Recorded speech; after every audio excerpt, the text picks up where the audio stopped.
যারা চাঁদাবাজি করো, মস্তানি করো, আমি বুঝি না তারা কি জাতের লোক, গায়ের রক্তটা কিসের, মানুষের রক্ত না পশুর রক্ত? চাঁদাবাজি করতে যাও কি জন্যে? একটা মানুষ বহু টাকা বহু কষ্ট করে জমি জমা বিক্রি করে ব্যবসা করতেছে, সেখানে যাইয়া আমাদেরকে 2 লক্ষ টাকা দিতে হবে। চাঁদাবাজ এবং মাস্তান যারা চাঁদাবাজি করতে যাও, মানুষের কাছে খয়রাত চাও, ওই ভিক্ষা করে খাওয়া অনেক ভালো।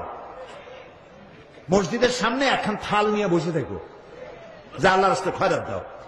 দোকানদারের কাছ থেকে চাঁদাবাজি করা, বিল্ডিং কেউ নতুন বানাইতে পারে না, অমনি হাজির, গলায় সোনার চেন, হাতে কতগুলা আংটি, তারপরে হাতে মোবাইল, গলায় সোনার চেইন, শহরের মহা উল্লুক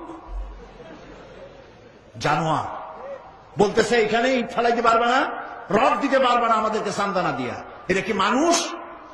বলেন মানুষ? এরা মানুষের সন্তান? এরা জানোয়ার, পশু। চাঁদাবাজ এবং মাস্তান, সন্ত্রাসী, ইসলামে এদের কোনো স্থান নাই।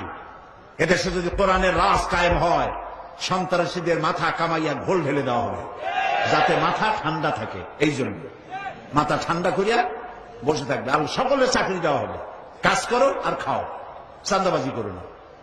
শ্বশুরের কাছে চাঁদাবাজি করে, বউর কাছেও চাঁদাবাজি করে। এত বড় লক্ষ্মী ছাড়া বউরে যায় বলে আমার হিরোইন খাওয়ার পয়সা দিবি।